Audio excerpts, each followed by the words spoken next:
Hi friends, हम हिंदी भाषा का हिंदी साहित्य का इतिहास लेके आए हैं जो हमारे लिए टीजीटी के एग्जाम के लिए बहुत ही हेल्पफुल होने वाला है। साथ ही साथ पीजीटी में बहुत ही हेल्पफुल होगा। ठीक है, तो हम शुरू करते हैं हिंदी साहित्य का इतिहास। पहले शुरू करते हैं हिंदी साहित्य इतिहास लेखन की परंपरा। हिंदी साहित्य के इतिहास लेखन का सबसे पहला प्रयास किसने किया था? तो हिंदी साहित्य लेखन के इतिहास का सबसे पहला प्रयास किया था गारजादा तासी ने। किस भाषा के विद्वान थे ये? तो ये फ्रेंच भाषा के विद्वान थे। इन्होंने अपनी पुस्तक की रचना किस में की थी? तो गारजादा तासी ने अपनी पुस्तक की रचना फ्रेंच भाषा में की थी। गारजादा तासी की पहली पुस्तक का नाम क्या था? तो इन्होंने अपने ग्रंथ इस्तवार द लिटरेतुएर एंदुई ए हिंदुस्तानी रखा था।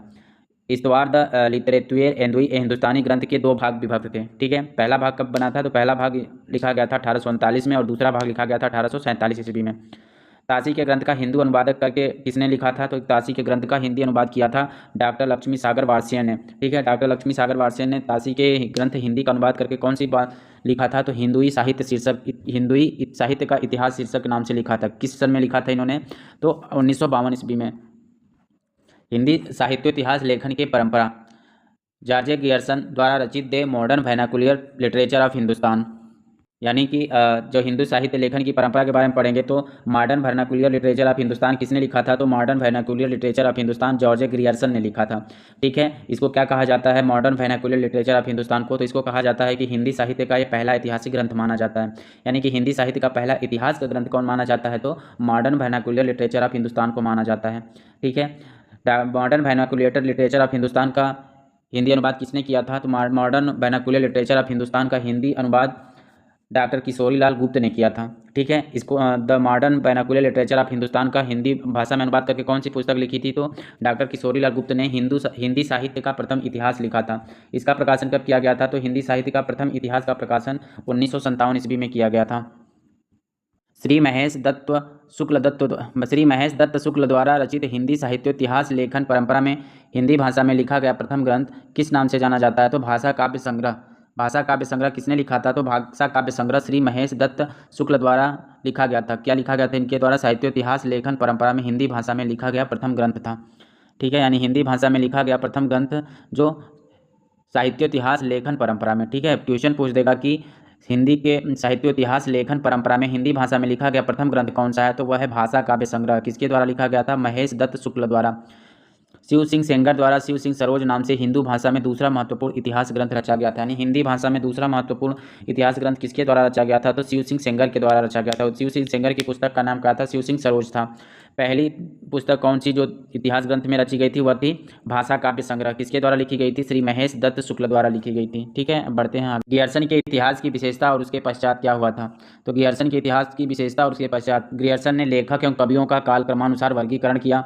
जॉर्ज ग्रियर्सन प्रथम बार हिंदी भाषा की दृष्टि से क्षेत्र निर्धारण किया तथा संस्कृत, प्राकृतिक एवं अरबी फारसी मिश्रित उर्दू को उससे पृथक करने का प्रयास किया। यानी कि जॉर्ज ग्रियर्सन ने हिंदी साहित्य को हिंदी भाषा की दृष्टि से क्षेत्र निर्धारण किया। उन्होंने पूछ देगा क्वेश्चन को, हिंदी को अन्य भाषाओं से किसने अलग करने का प्रयास किया था?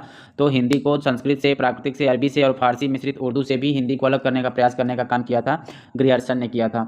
ग्रियर्सन ने ग्रंथ का कालखंडों में विभाजन तथा प्रत्येक अध्याय काल विशेष का सूचक भी किया था। उन्होंने हिंदी साहित्य के विकास क्रम का निर्धारण कैसे होता है? हिंदी साहित्य के विकास का निर्धारण चारण काव्य में होता है, फिर धार्मिक काव्य में होता है, फिर प्रेम काव्य में होता है, फिर दरबारी काव्य के रूप में होता है। तो इसका ट्रिक हम क्या बनाएंगे? इसका ट्रिक बन जाएगा कि जो हिंदी साहित्य के विकास क्रम का निर्धारण पहले चरण में गिरता है, फिर पूजा पाठ करता है, धार्मिक क्रिया बन जाता है, फिर तीसरा नंबर पर प्रेम करता है और प्रेम करने के बाद कहाँ जाता है? गीत गाता है, मतलब काव्य में होता है। और फिर उसके बाद दरबारी नहीं, प्रेम काव्य होता है। पहले चरण काव्य होता है, फिर धार्मिक काव्य होता है, फिर प्रेम करता है, फिर कहाँ जाता है? दरबारी काव्य में जाता है। जॉर्ज अब्राहम ग्रियर्सन ने हिंदी काव्य में भक्ति काल को स्वर्ण युग की संज्ञा से विभूषित किया। यानी कि हिंदी काव्य में भक्ति काल को स्वर्ण युग की संज्ञा से किसने विभूषित किया है? तो जॉर्ज अब्राहम ग्रियर्सन ने किया है। ग्रियर्सन के इतिहास की विशेषता और उसके पश्चात। मिश्र बंधु विनोद के रचनाकार मिश्र बंधु हैं, जिसके पहले 3 संस्करण 1913 में निकले और चौथा संस्करण कब हुए थे? 1934 में। यानी कि मिश्र बंधु विनोद के रचनाकार कौन है? मिश्र बंधु विनोद के रचनाकार मिश्र बंधु हैं। मिश्र बंधु विनोद के कितने संस्करण निकले थे? तो इसके 4 संस्करण निकले थे। ठीक है, 3 संस्करण जो निकले थे वो 1913 में निकले थे और चौथा संस्करण कब आया था? 1934 में।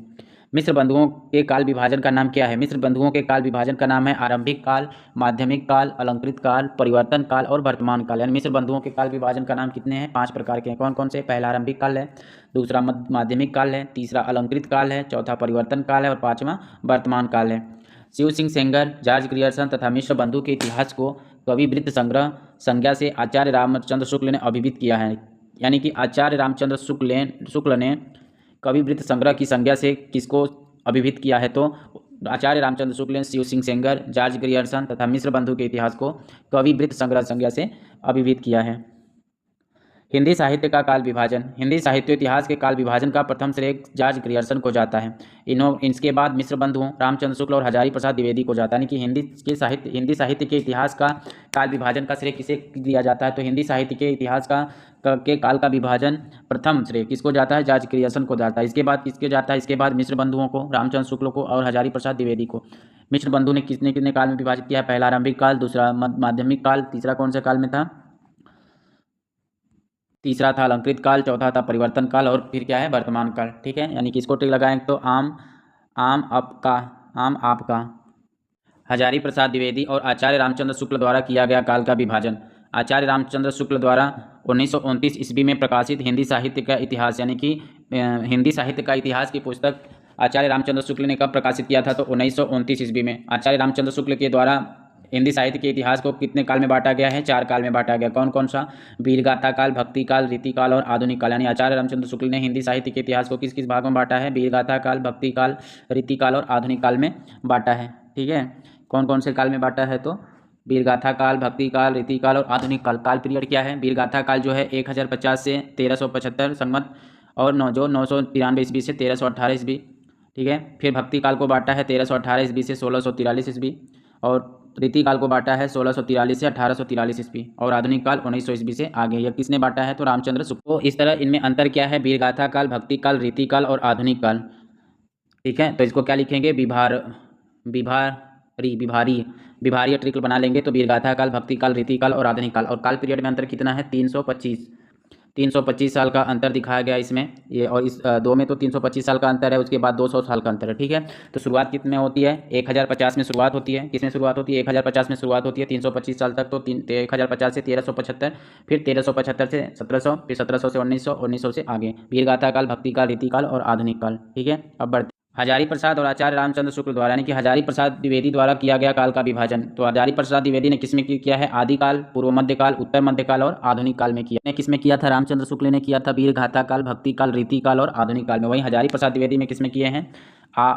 आदिकाल, पूर्व मध्यकाल, उत्तर मध्यकाल, आधुनिक काल। ठीक है, जैसे इतिहास का मतलब आदिकाल हो गया, आदिमानव काल हो गया, फिर प्रारंभिक काल है, फिर मध्य है, फिर आधुनिक है। ठीक है, यानी जैसे मान लेंगे आदिकाल हो गया, आदिमानव काल, पूर्व मध्यकाल हो गया प्राचीन भारत, उत्तर मध्यकाल में मध्यकालीन भारत हो गया और आधुनिक भारत। इस तरह से हजारी प्रसाद द्विवेदी का हम याद कर लेंगे। ठीक है, इनका टाइम पीरियड क्या है? 1000 ईस्वी से लेकर 1400 ईस्वी तक आदिकाल था, 1400 ईस्वी से लेकर 1700 तक पूर्व मध्यकाल था और 1700 से लेकर 1900 ईस्वी तक उत्तर मध्यकाल था और सन 1900 से ईस्वी से आगे आधुनिक काल। यानी कि हजारी प्रसाद द्विवेदी का जो काल है कौन सा? उत्तर मध्यकाल और आधुनिक काल। ये दोनों का टाइम पीरियड मैच कर रहा है किसके? रामचंद्र शुक्ल के द्वारा, जो उन्होंने रीति काल और आधुनिक काल उन्होंने किया था। उसमें भी 200 का अंतर था और इसमें भी वैसे सेम है, ये टाइम पीरियड उनका सेम है। इसमें बस अंतर, इसमें 400 का अंतर है। ठीक है, और इसमें 300 का अंतर है। और जो रामचंद्र शुक्ल ने दिया था तो इन दोनों में 325 साल का अंतर था। पहला शुरुआत कब किए थे? वो 1050। ठीक है, और इन्होंने पहला शुरुआत कब किया है? 1000 से। ठीक है, तो हम बढ़ते हैं आगे। हिंदी साहित्य के काल विभाजन। हिंदी साहित्य के काल विभाजन आदिकाल है 10वीं शताब्दी से 14वीं शताब्दी तक, पूर्व मध्यकाल है 14वीं शताब्दी से 17वीं शताब्दी, उत्तर मध्यकाल है 17वीं से 19वीं शताब्दी और आधुनिक काल जो है 19वीं शताब्दी से अब तक है। यानी कि ये शताब्दी में जो बांटा है। आदिकाल को 10वीं शताब्दी से 14वीं शताब्दी ने किस नाम से नामकरण किया गया था? इतिहासकार हैं ग्रियर्सन। आदिकाल को क्या नाम दिया था? ग्रियर्सन ने आदिकाल को चारण काल कहा था। मिश्र बंधु ने आदिकाल को क्या कहा था? मिश्र बंधु ने आदिकाल को प्रारंभिक काल कहा था। ठीक है, और रामचंद्र शुक्ल ने आदिकाल को क्या कहा है? वीरगाथा काल कहा है। राहुल सांकृत्यायन ने सिंध सामंत काल कहा है। महावीर प्रसाद द्विवेदी ने बीजवपन काल कहा है। विश्वनाथ प्रसाद मिश्र ने वीर काल कहा है। हजारी प्रसाद द्विवेदी ने आदिकाल कहा है और राजकुमार वर्मा ने संधि काल और चारण काल कहा है। तो ये क्वेश्चन में पूछ देता है कि आदिकाल को किस विद्वान ने कौन सा नाम दिया था? तो ग्रियर्सन ने क्या दिया? चरण। कितने चरण में गिर लगती है? तो ऐसे हम याद कर सकते हैं कि आदिकाल जो है वह ग्रियर्सन ने क्या नाम दिया था? चारण काल में दिया था। तो ग्रियर्सन ट्रिक बनाएंगे कि कितने चरण में गियर लगती है? तो 4 चरण में गियर लगती है। पहली गियर होती है, दूसरी गियर होती है, तीसरी, चौथी। तो आदिकाल को चारण काल किसने किया? ग्रियर्सन ने दिया, क्योंकि वो घेर लगा रहे थे। ठीक है, मिश्र बंधु ने आदिकाल को क्या कहा? मिश्र बंधु कहा। यानी कि हम लोग का जो प्रारंभिक इतिहास था उसमें मिश्रों से हमारा संबंध था। तो मिश्र काल का संबंध किससे हो गया? प्रारंभिक काल से। यानी कि मिश्र से हमारा इतिहास प्रारंभिक काल से ही संबंध है। तो इसलिए मिश्र काल ने आदिकाल को क्या नाम दिया था? प्रारंभिक काल दिया था। रामचंद्र वीर थे, वीर हनुमान। रामचंद्र के भक्त कौन थे? वीर हनुमान थे। इसलिए रामचंद्र ने आदिकाल को क्या नाम दिया? वीर काल दिया था। यानी राम के भक्त कौन थे? हनुमान थे। इसलिए रामचंद्र ने आदिकाल को क्या नाम दिया था? वीर काल दिया था, यानी वीरगाथा काल दिया था। राहुल सांकृत्यायन ने क्या कहा था आदिकाल को? सिद्ध सामंत काल कहा था। क्यों? राहुल किसके पुत्र थे? राहुल महात्मा बुद्ध के पुत्र थे। और महात्मा बुद्ध कहाँ चले गए थे? सिद्धि प्राप्त करने जंगल में चले गए थे। और सांकृत्यायन क्या करते थे? भ्रमण करते थे। तो घूमते घूमते कहाँ गए? उनकी सिद्धि प्राप्त करने गए। तो आदिकाल में क्या कहा जाता है? आदिकाल को राहुल सांकृत्यायन ने सिद्ध सामंत काल कहा है। महावीर प्रसाद द्विवेदी, महावीर प्रसाद द्विवेदी, तो महावीर कहाँ गए थे? महावीर भी घर छोड़ के चले गए थे बीज वपन काल में ही, यानी अपने बीज को छोड़ के कहाँ चले गए थे? जंगल में चले गए थे। तो बीज वपन काल किसने दिया था? महावीर प्रसाद द्विवेदी ने दिया था। विश्वनाथ प्रसाद ने क्या नाम दिया था? वीरकाल दिया था। वीरकाल किसने नाम दिया था? विश्वनाथ प्रसाद मिश्र ने दिया था वीरकाल। ठीक है। विश्वनाथ से संबंधित कौन है? विश्वनाथ से संबंधित भगवान शिव हैं और उनके पास वीर पुरुष कहा जाता है, यानी कि सबसे पावरफुल कौन है? वीरकाल कौन है? वीरकाल किसे कहा जाता है? तो वीरकाल कहा जाता है विश्वनाथ प्रसाद मिश्र को। ठीक है। यहाँ पे हमने जो रामचंद्र शुक्ल में किया है कि राम के भक्त कौन थे? राम के भक्त कौन थे? राम के भक्त हनुमान थे। ठीक है। राम के भक्त कौन थे? तो राम के भक्त हनुमान थे। इसलिए वीर गाथा, यानी कि वीर गाथा कौन? कि हनुमान जी किसकी गाथा गाते थे? तो हनुमान जी गाथा गाते थे रामचंद्र की। और राम जी गाथा किसके गाते थे? हनुमान जी गाते। वीर गाथा मतलब हनुमान, वीर की गाथा। वीर की गाथा कौन गाता था? राम जी गाते थे। क्यों? क्योंकि हनुमान उनके भक्त थे। वैसे वीर काल की बात करें तो वीर काल विश्वनाथ प्रसाद मिश्र हैं। वीर काल मतलब जिसका काल एकदम वीरों से भरा हो, वो कौन थे? शंकर जी थे, यानी विश्वनाथ प्रताप थे। ठीक है। अब है हजारी प्रसाद द्विवेदी। इन्होंने आदिकाल मेन नाम किसने पढ़ा दिया था? तो हजारी प्रसाद द्विवेदी ने आदिकाल दिया था। ठीक है। हजारी, हजार, हजारी, हजार, आदिकाल। राम कुमार वर्मा, राम कुमार वर्मा ने इसे क्या कहा था? संधि काल और चारण काल कहा था। संधि काल और चारण काल किसे कहा था? राम कुमार वर्मा ने कहा था। ठीक है। आचार्य रामचंद्र शुक्ल ने किन पुस्तकों के आधार पर आदिकाल का विवेचन तथा नामकरण किया था? तो आचार्य रामचंद्र शुक्ल ने 12 पुस्तकों के आधार पर आदिकाल का विवेचन तथा नामकरण किया था। ठीक है। कौन कौन से पुस्तक थी वो? विजयपाल रासो थी। कौन कौन सी थी पुस्तक? विजयपाल रासो, हमीर रासो, कीर्तिलता, कीर्ति पताका, कुमार रासो, बिसलदेव रासो, पृथ्वीराजो, जयचंद्र रासो। ठीक है। और कौन सी पुस्तक थी? जय मयंक, जस चंद्रिका, परमाल रासो, खुसरो की पहेली, विद्यापति पदावली। ठीक है। इसके आधार पर इन्होंने आदिकाल के प्रमुख कवि और उनके काल। कुमार रासो किसकी रचना थी? कुमार रासो की रचना किया था दलपति विजय। ठीक है। कुमार रासो क्या था? कुमार रासो एक प्रबंध काव्य था। कुमार रासो एक प्रबंध काव्य था। इसकी रचयिता दलपति विजय ने दी थी। दलपति विजय कुमार रासो, दलपति विजय कुमार रासो। ठीक है। पृथ्वीराज रासो, इसकी रचना किसने की थी? इसकी रचना चंद्रबरदाई ने की थी। पृथ्वीराज रासो कैसा काव्य है? तो पृथ्वीराज रासो एक भव्य प्रबंध काव्य है। ठीक है। कुमार रासो प्रबंध काव्य है और पृथ्वीराज रासो एक भव्य प्रबंध काव्य है। इसकी रचना किसने की थी? तो पृथ्वीराज चौहान के सामंत सखा कवि चंद्रबरदाई ने किया था। चंद्रबरदाई, चंद्र को हिंदी भाषा का प्रथम कवि माना जाता है। हिंदी भाषा का प्रथम महाकवि किसे माना जाता है? तो चंद्रबरदाई। ठीक है। आल्हाखंड, आल्हाखंड यह हिंदी साहित्य का अपने समय का सर्वाधिक महत्वपूर्ण मुक्तक काव्य है। यानी कि मुक्तक काव्य कौन सा है? तो आल्हाखंड है। हिंदी साहित्य का अपने समय का सर्वाधिक मुक्तक खंड काव्य क्या है? आल्हाखंड है। इसे प्रबंध काव्य न कहकर मुक्तक अर्थात वीरगति ही कहते हैं। इसके आरंभ के रचयिता जगनिक थे, यानी कि आल्हाखंड के रचयिता कौन है? जगनी है। इसे क्या कहा गया था? इसे वीरगति कहा गया था। मुक्तक अथवा वीरगति कहा गया, इसे प्रबंध काव्य नहीं कहा गया था। बीसल देव रासो, नरपति नाल। बीसल देव रासो की रचना किसने की थी? नरपति नाल ने की थी। बीसल देव रासो जो है यह भी एक मुक्तक काव्य है। आदिकाल के प्रमुख कवि और उनके काव्य। अमीर खुसरो कब के कवि हैं? तो अमीर खुसरो आदिकाल के कवि हैं। खुसरो का समय कब है? 1340 संवत के लगभग माना जाता है। खाली कबरी के रचयिता अमीर खुसरो ही थे, यानी खाली कबारी के रचयिता कौन है? अमीर खुसरो हैं। इन्हें खड़ी बोली का प्रथम कवि माना जाता है। यानी खड़ी बोली का प्रथम कवि किसे माना जाता है? तो खड़ी बोली का प्रथम कवि अमीर खुसरो को माना जाता है।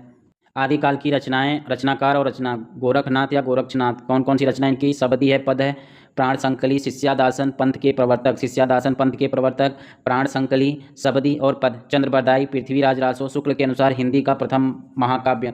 रामचंद्र शुक्ल के अनुसार हिंदी का प्रथम काव्य किसे माना गया है? तो रामचंद्र शुक्ल के अनुसार हिंदी का प्रथम काव्य चंद्रबरदाई को माना गया है। ठीक है। किसकी थी? पृथ्वीराज रासो की रचना थी। सारंगधर किसकी रचना है? सारंगधर ने कौन सी पुस्तक लिखी थी? तो हमीर रासो। ठीक है। खुमार रासो किसकी रचना है? तो खुमार रासो दलपति विजय की रचना है। परमाल रासो जिसे आल्हाखंड के नाम से जाने हैं, जगनिक की रचना है। विजयपाल रासो नल सिंह। विशाल देव रासो नरपति नाल। पदावली, कीर्तिलता, कीर्ति पताका और लिखनावली किसकी रचना है? विद्यापति की रचना है। प्रारंभिक हिंदी का नामकरण करने वाले विद्वान। चंद्रधर शर्मा गुलेरी, आचार्य रामचंद्र शुक्ल, महापंडित राहुल सांकृत्यायन और भोला शंकर व्यास। प्रारंभिक हिंदी का नामकरण किसने किया था? तो प्रारंभिक हिंदी का नामकरण करने वाले विद्वान थे चंद्रधर शर्मा गुलेरी, आचार्य रामचंद्र शुक्ल, महापंडित राहुल सांकृत्यायन और भोला शंकर व्यास। किसने सबसे पहले घोषित किया था कि उत्तर अपभ्रंश ही पुरानी हिंदी है? तो चंद्र शर्मा गुलेरी ने कहा था कि उत्तर अपभ्रंश ही पुरानी हिंदी है।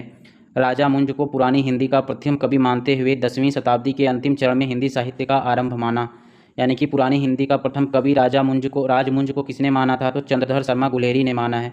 और 10वीं शताब्दी के अंतिम चरण से हिंदी साहित्य का आरंभ माना है। आचार्य रामचंद्र शुक्ल ने अपभ्रंश को प्राकृतिक भाषा हिंदी कहा तथा 993 ईस्वी से हिंदी का आरंभ माना है। भोला शंकर व्यास ने हिंदी के आरंभिक रूप को अवहट्ट नाम दिया है, यानी हिंदी के आरंभिक रूप को अवहट्ट नाम किसने दिया है? तो भोला शंकर व्यास ने दिया है। ठीक है। महापंडित राहुल सांकृत्यायन केदारनाथ पांडे के नाम से भी जाने जाते थे। इन्होंने अपभ्रंश को पुरानी हिंदी नाम दिया है तथा अपभ्रंश व प्रारंभिक हिंदी के सभी कवियों को हिंदी के कवियों के रूप में मान्यता प्रदान की है। कौन? महापंडित राहुल सांकृत्यायन ने। प्रारंभिक हिंदी का नामकरण करने वाले विद्वान आचार्य हजारी प्रसाद द्विवेदी ने हिंदी साहित्य का आरंभ भक्ति काल से माना है। ठीक है। Thanks for watching video. आपने ये नोट्स पढ़ा, नोट्स बना लीजिए, बहुत ही हेल्पफुल होने वाला है।